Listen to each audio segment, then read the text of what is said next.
Assalamualaikum warahmatullahi wabarakatuh. Saya Universitas JGP Angkatan 7 Kabupaten Malang akan berbagi pengalaman terkait penerapan konsep budaya positif di lingkungan SD Negeri 1 Kluwut. Budaya positif meliputi 6 bagian. Yang pertama, paradigma belajar. Yang kedua, disiplin positif. Yang ketiga, keyakinan kelas. Yang keempat, 5 kebutuhan dasar manusia. Yang kelima, posisi kontrol restitusi. Dan yang keenam adalah segitiga restitusi. Berikut rangkaian kegiatan yang saya laksanakan di SD 1 Kluwut.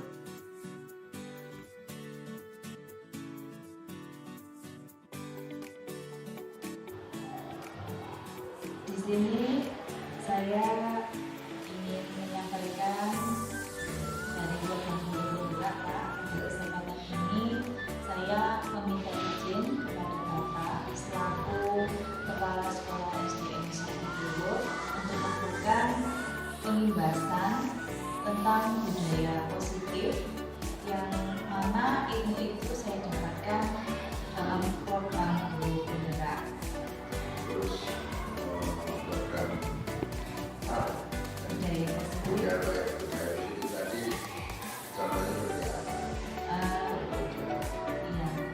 Budaya positif itu contohnya kita membuat keyakinan kelas, Pak, di mana kita membuat kesepakatan kepada peserta didik dengan peraturan kelas dan konsekuensinya yang akan kita sepakati bersama anak-anak sehingga kita menghilangkan hukuman kepada anak-anak.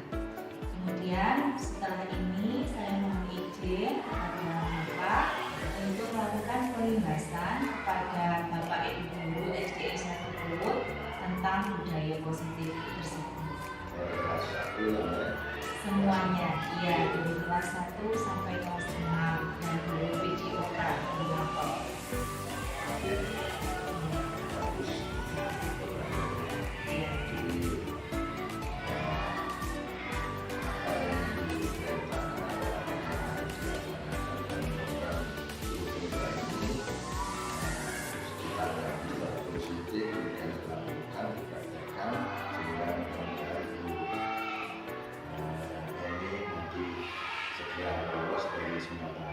Ya, terima kasih Bapak. Amin.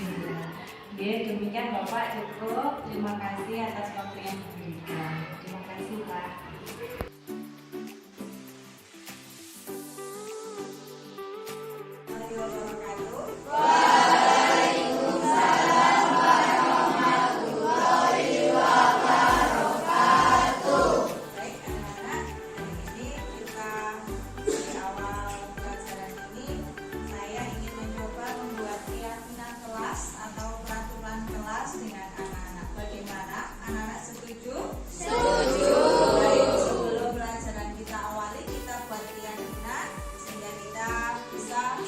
Menghindari hukuman dan memberikan konsekuensinya ketika kita melanggar peraturan atau keyakinan yang sudah kita sepakati bersama. Bagaimana? Sudah siap?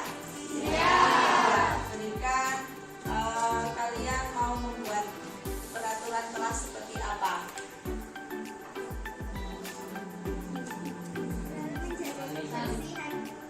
Ya, bagaimana?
loker meja itu berarti mulai saat ini tidak ada ya. Bagus, kita sepakati bersama. Yang kedua, tidak boleh membuli anak-anak, yaitu saling menghargai, tidak boleh berkata kasar ya. Selanjutnya saling tolong-menolong, kemudian datang tepat waktu. Yang suka datang terlambat mulai saat ini diubah. Baik, yang kelima menerapkan sikap 5S, yaitu senyum, salam, sapa, sopan, santun. Kita lagi.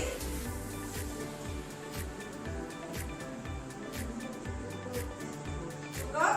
Oke, baik. 5 kesepakatan kelas yang kita buat hari ini kita sepakati bersama dengan tidak ada rasa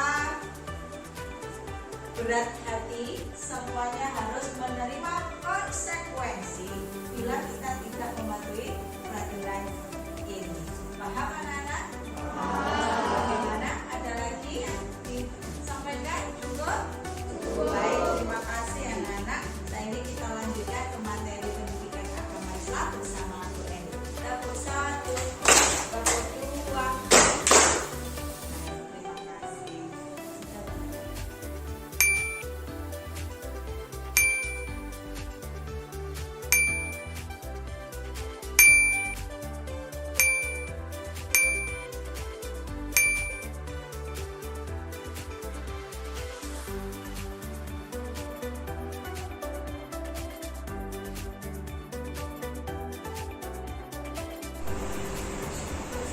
Assalamualaikum warahmatullahi wabarakatuh. Waalaikumsalam warahmatullahi wabarakatuh. Yang pada yang terhormat Kepala Sekolah SDN Negeri 1 Bogor, yang kami hormati Bapak Ibu Guru, kami ucapkan terima kasih atas kehadiran Bapak Ibu di mana bisa hadir dalam acara yaitu penerapan konsep aksi nyata modul 1.4 budaya positif di lingkungan SDN Negeri 1 Bogor.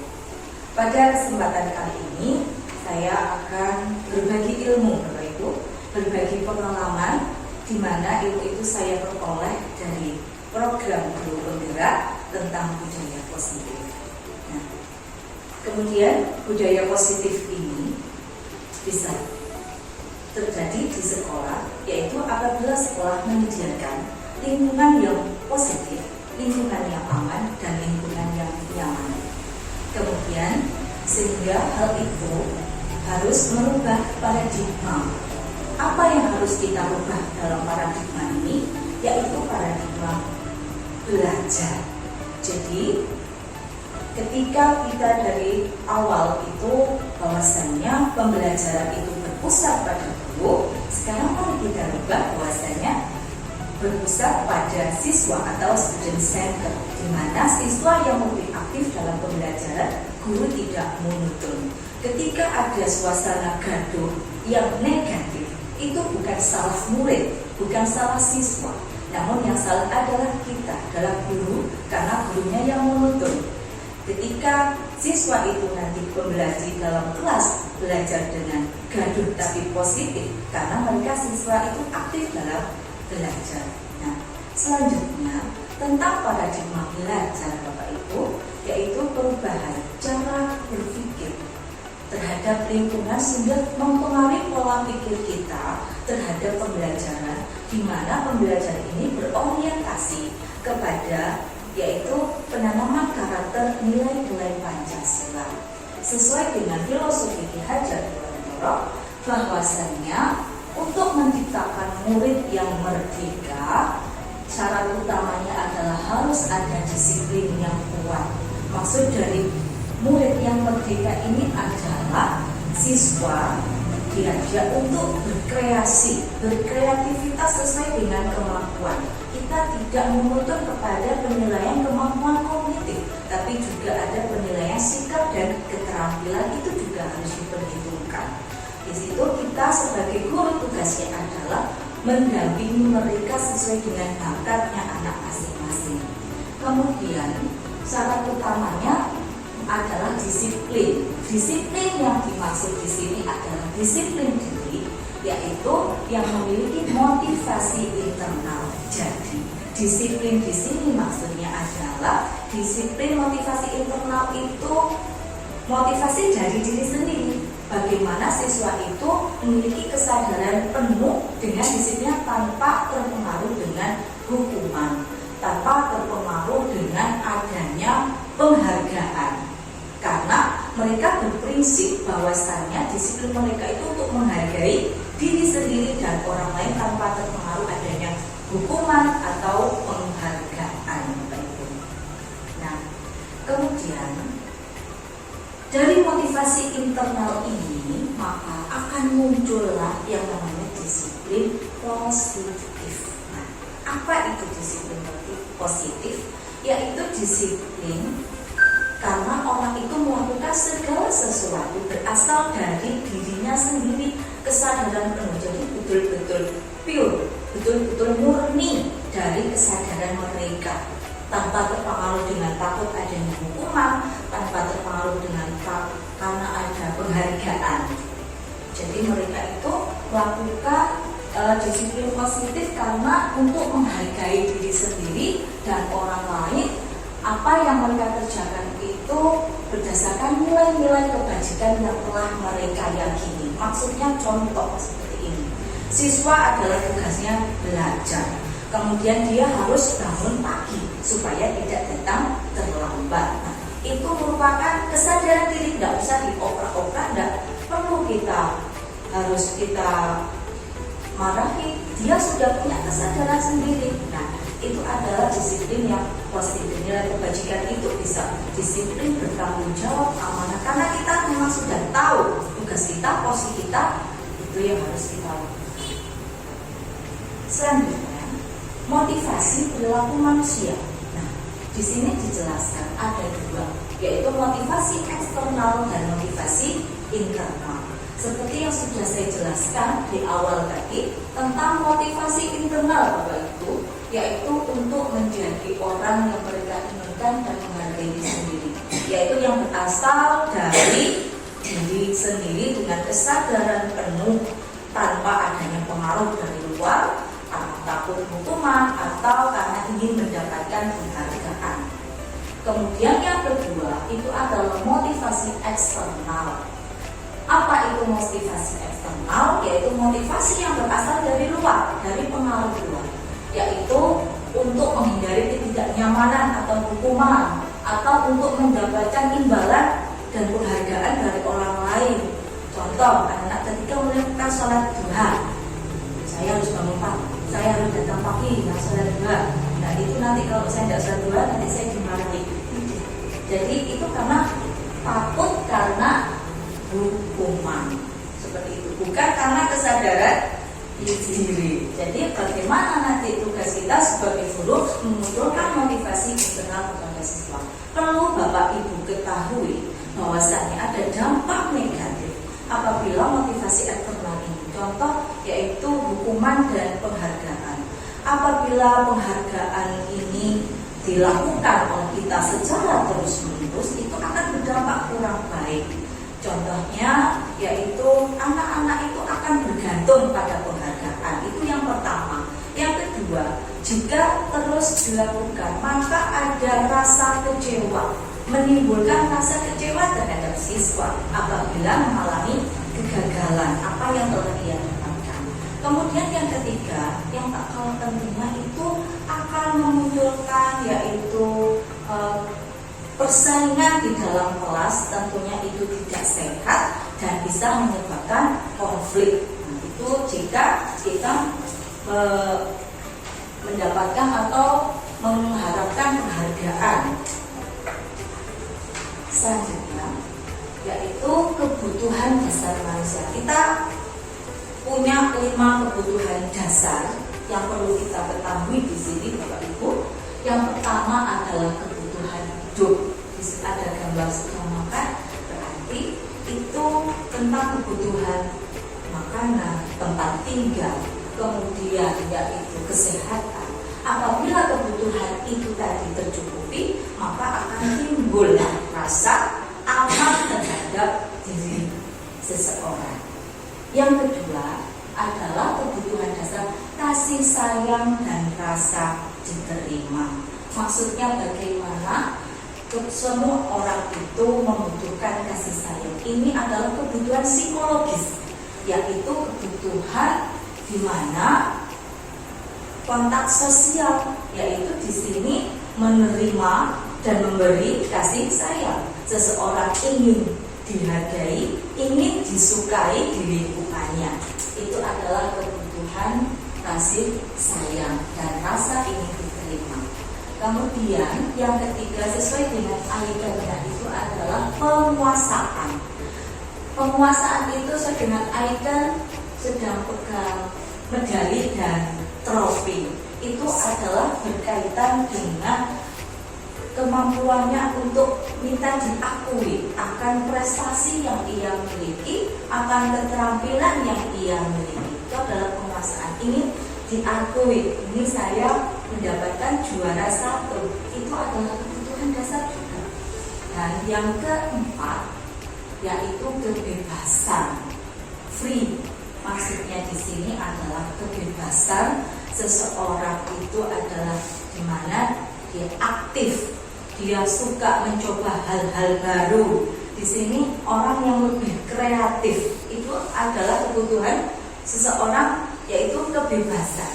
Kemudian mencoba hal-hal baru, kemudian suka dengan hal yang unik dan menarik. Itu adalah kebutuhan kebebasan. Kemudian yang terakhir adalah kebutuhan dasar manusia itu kesenangan.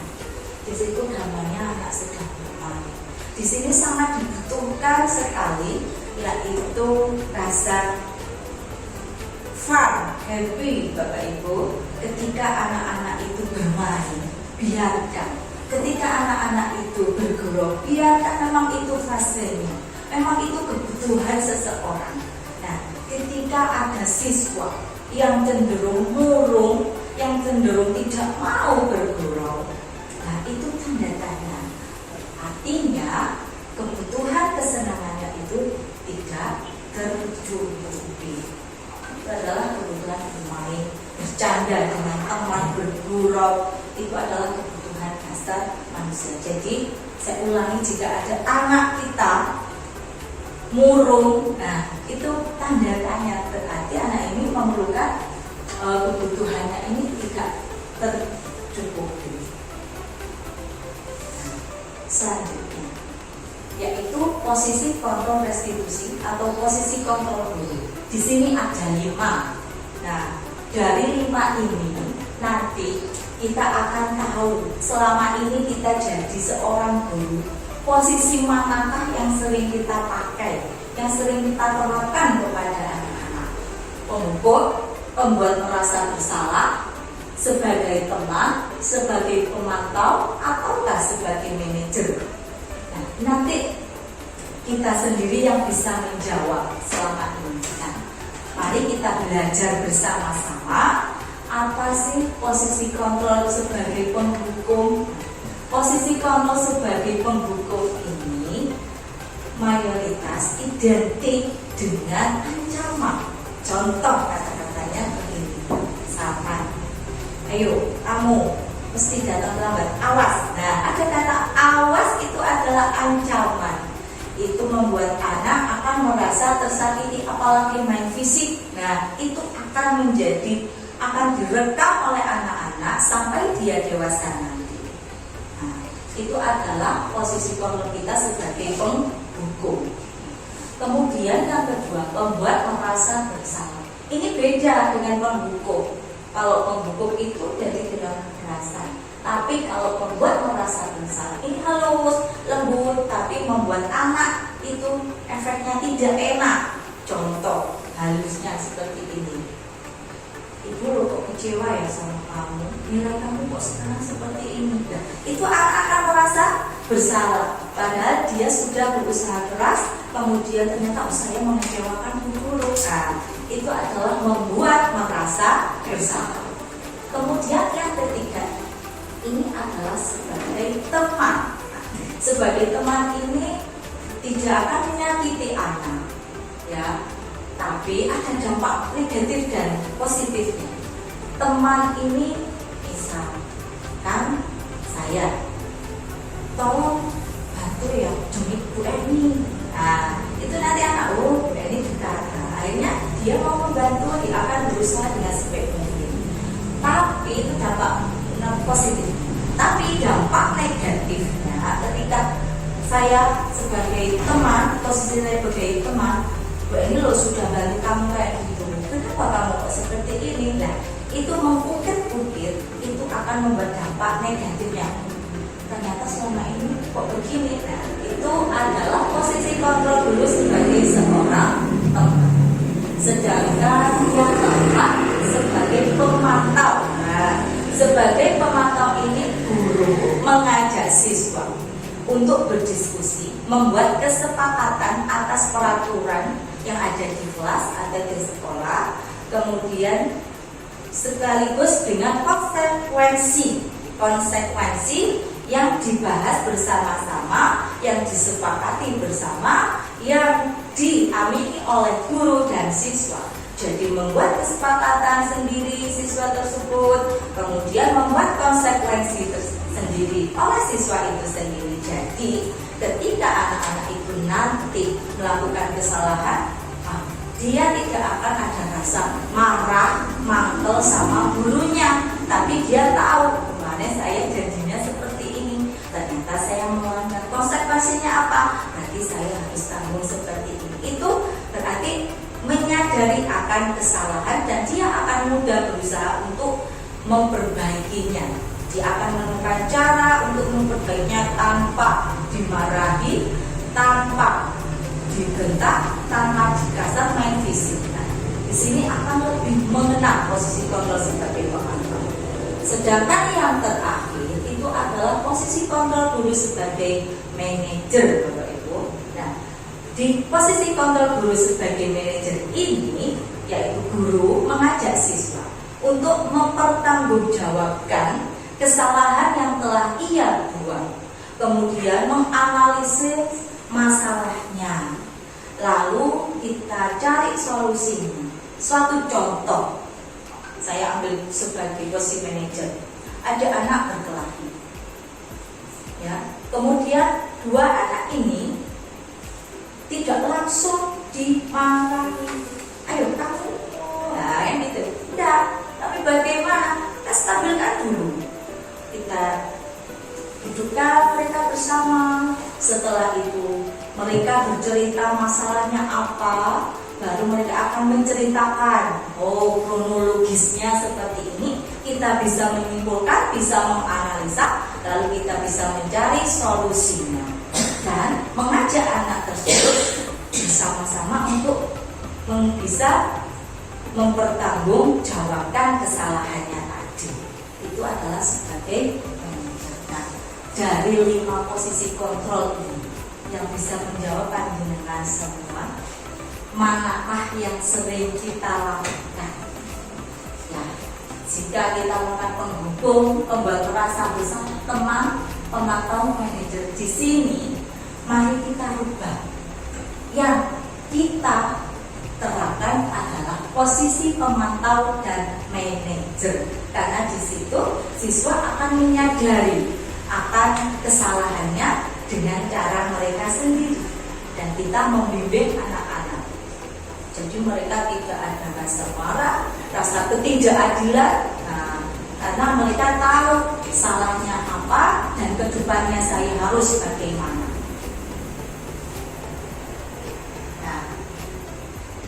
Berikutnya adalah keyakinan kelas. Keyakinan kelas ini digunakan pada posisi kontrol sebagai pemantau atau monitor.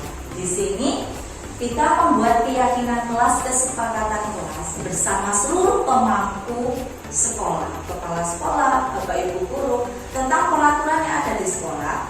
Lalu kita terapkan kepada anak-anak di dalam kelas. Kemudian berikutnya adalah segitiga restitusi. Restitusi ini artinya cara anak-anak kondisi anak-anak yaitu untuk mempertanggungjawabkan kesalahannya dan memperbaikinya. Itu restitusi. Segitiga yang dimaksud itu ada 3, Bapak Ibu, ada 3 proses. Ketika kita anak-anak mengalami masalah, maka kita selesaikan dengan segitiga restitusi ini. Yang pertama adalah menstabilkan identitas. Ketika ada anak-anak sedang bermasalah, contoh tidak mengerjakan PR, nah itu distabilkan dulu identitasnya. Bagaimana caranya? Oh, kamu tidak mengerjakan PR. Iya. Ini dulu juga pernah loh tidak mengerjakan PR. Sama kan kita? Itu distabilkan, ditenangkan dulu anaknya. Jangan langsung dimarahi. Ini mesti nggak ngerjakan PR, keluar. Itu kita rubah. Selanjutnya yang kedua, validasi tindakan yang salah. Setelah menstabilkan, setelah anak-anak itu tenang, maka yang kedua validasi tindakan itu menanyakan alasan kenapa kok tidak mengerjakan PR. Pasti mereka punya alasan. Alasannya apa sudah diketahui, kemudian dia akan sadar tentang kesalahannya tadi. Baru yang ketiga menanyakan keyakinan. Nah, bagaimana ini prosesnya menanyakan keyakinan? Yaitu memberikan solusi. Kemudian anak itu ditanya, kamu sudah melakukan pelanggaran apa? Nah, ini salah apa betul? Dia akan menyadari kesalahannya. Kemudian cara memperbaikinya kamu bagaimana? Nah, itu dia akan sadar sendiri tanpa adanya rasa marah dan tidak ikhlas. Dia akan sadar dengan kesalahannya dan tidak akan mengulangi lagi. Itu artinya menanyakan keyakinan. Ya, tidak penasaran, saya kasih contoh. Ini video saya di kelas 1, yaitu tentang anak yang tidak disiplin di kelas. Anak-anak, ayo sebentar drama. Bisa. Bagaimana ya, Kakak?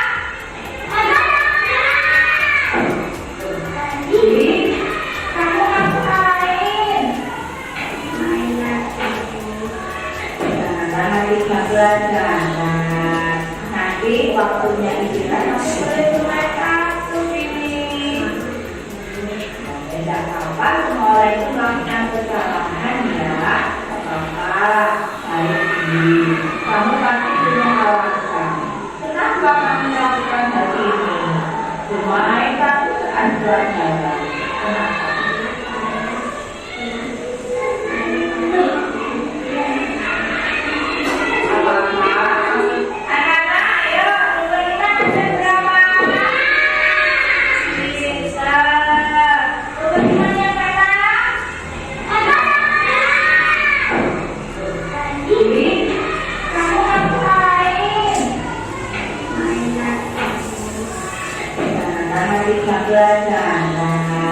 Nanti waktunya istirahat masih boleh bermain kartu. Ini proses menstabilkan identitas. Apa? Semua itu melakukan kesalahan ya. Kamu pasti punya alasan. Lalu ini adalah validasi tindakan.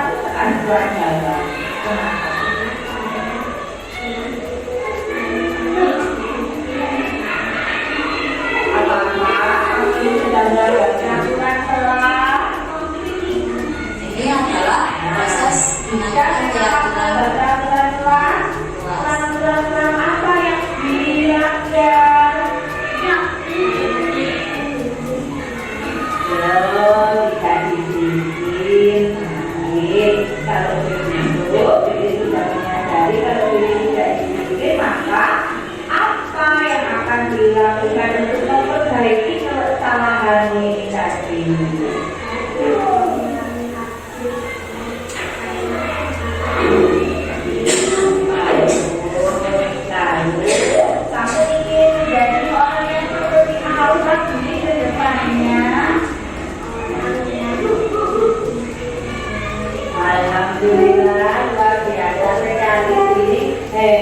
Oke, semoga Bibi menjadi anak yang lebih disiplin lagi ya. Bermainnya nanti ketika jam di tangan Bibi. Baik anak-anak, kita lanjutkan materi lagi ya. Di situ anaknya akan menjawab, tahu kesalahannya dan akan merubah kesalahannya. Selanjutnya, kalau ini adalah video tentang membuat keyakinan kelas. Jadi saya dengan anak kelas 6 membuat peraturan kelas dengan konsekuensi yang telah kita sepakati bersama. Jadi anak-anak yang buat konsekuensinya juga.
Ibu bisa kita terapkan di kelas kita masing-masing. Lalu kesepakatan kelas itu, keyakinan kelas itu kita tempel di kelas kita, di kelasnya anak-anak masing-masing. Nah, demikian yang bisa saya sampaikan. Silakan jika ada masukan atau pertanyaan, saya persilahkan. Pak Bobi. Sebelumnya terima kasih atas kesempatannya. Dari yang sudah dipaparkan tadi, tolong dijelaskan sebenarnya apa pentingnya budaya positif itu diterapkan di sekolah. Pentingnya budaya positif diterapkan di sekolah. Baik, pertanyaan yang bagus, terima kasih Pak Bobi. Penting sekali Bapak Ibu budaya positif itu diterapkan di sekolah karena hal ini akan mengembangkan sikap gotong royong, yaitu sikap kerjasama dalam melaksanakan kegiatan, sehingga muncullah kolaborasi yang baik dengan teman sejawat, sehingga muncul rasa peduli antar satu dengan yang lain. Demikian Pak Bobi bisa saya sampaikan. Terima kasih. Lagi Pak Warna. Silakan.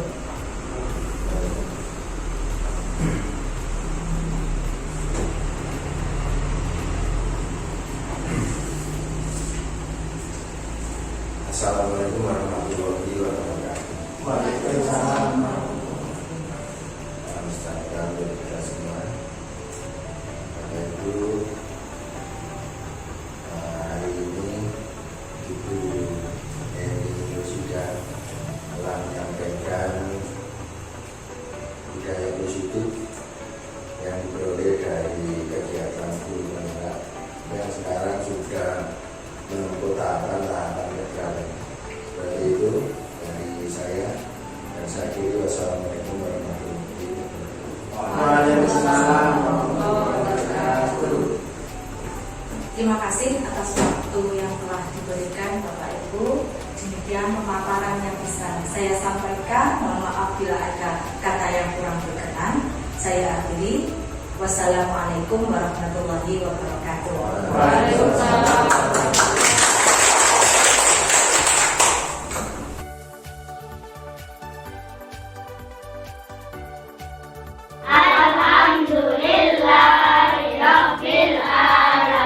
Alhamdulillah, anak sudah selesai melakukan sholat zuhur berjamaah. Sekarang banyak dulu. Iya, Bu. Siapa? Ada. Dea, Ada. Erika, Dimas, Ada. Nadia. Ada. Selamat. Ke mana Nadia? Gambar. Di kelas. Ya. Oh, ngapain dari kelas? Coba panggil Nadia. Cuma Nadia saja ya yang di kelas. Ya, Bu.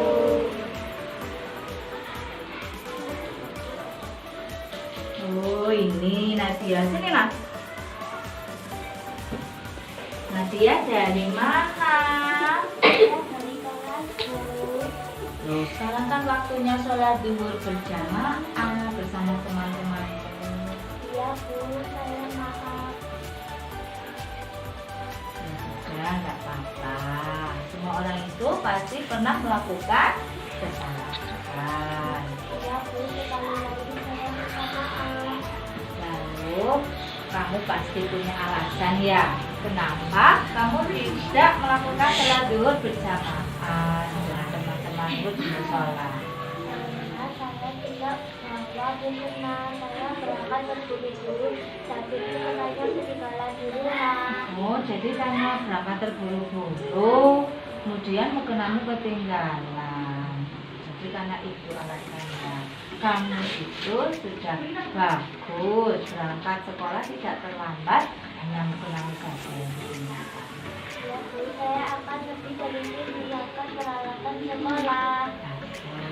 Nadia, karena kamu hari ini tidak melakukan sholat zuhur berjamaah, Nadia melakukan pelanggaran kelas apa tidak? Saya melanggar ini. Kemudian keyakinan kelas apa yang Nadia langgar? Saya tidak istri. Oh iya, Nadia paham ya. kesalahan Nadia. Lalu apa rencana Nadia ke depannya untuk memperbaiki kesalahanmu hari ini? Saya akan lebih tertib dan disiplin. Nah, bagus. Bagus sekali. Kemudian Nadia ke depannya ingin menjadi orang seperti apa? Saya akan menjadi orang yang bertanggung jawab dan disiplin. Oh, luar biasa, bagus sekali. Mudah-mudahan Nadia menjadi orang yang disiplin dan bertanggung jawab. Tes dulu Nadia. Oke, sekarang Nadia karena belum sholat zuhur berjamaah, Nadia sholat zuhur sendiri ya. Boleh pinjam mukena temanmu. Ya, sholat zuhur sendiri.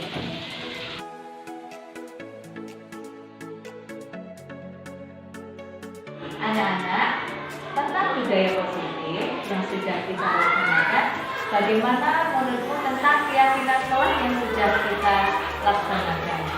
Menurut saya, dengan adanya keyakinan kelas yang telah kami sepakati, itu akan membuat kami lebih disiplin dan bertanggung jawab. Terima kasih.